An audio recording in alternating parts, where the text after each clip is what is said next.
Boom, boom, boom. Just kidding. What's up, guys? Today I'm over here at my mother-in-law fixing her washer. I guess it will start and then it will not finish its cycle. It keeps stop. It seems like it didn't have enough water coming in. So I did a couple tests. You know.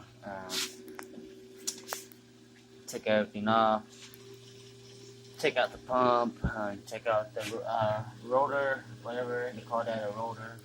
It's not a freaking motor driven motor, a tranny or whatever. It's a rotor motor. If you guys know what a rotor motor is, and it will pop up.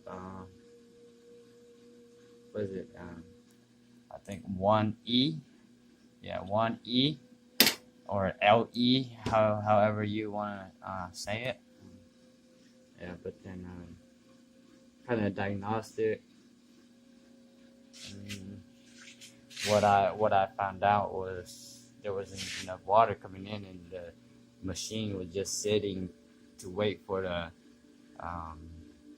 water to come in. So I asked my mother-in-law what did they do before the machine started doing that, and they said they moved it, they took off the hoses.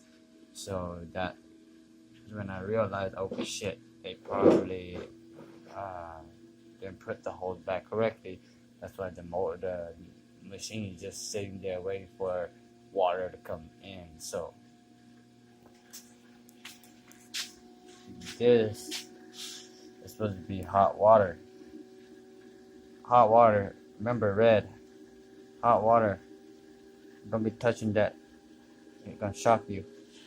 This is cold water right here, blue. So all I did was swap these two holes over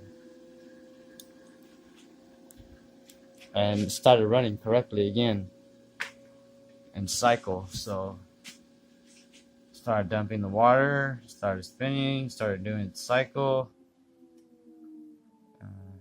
Started doing what it needed to do. So if you guys have a LG whatever invert direct drive, you know, you guys might have the same issues. You know, watch my video, like it.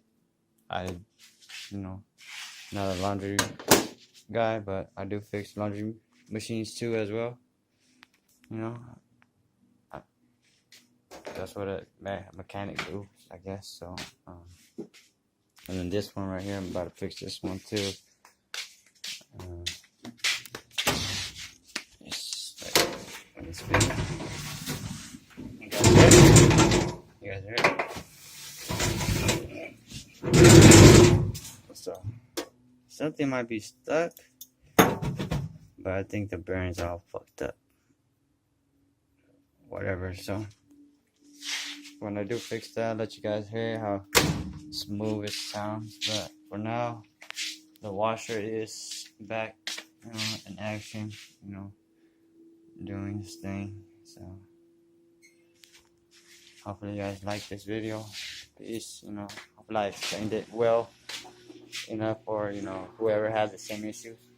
So when I do fix the dryer, I'll kind of show you guys what I did. So peace.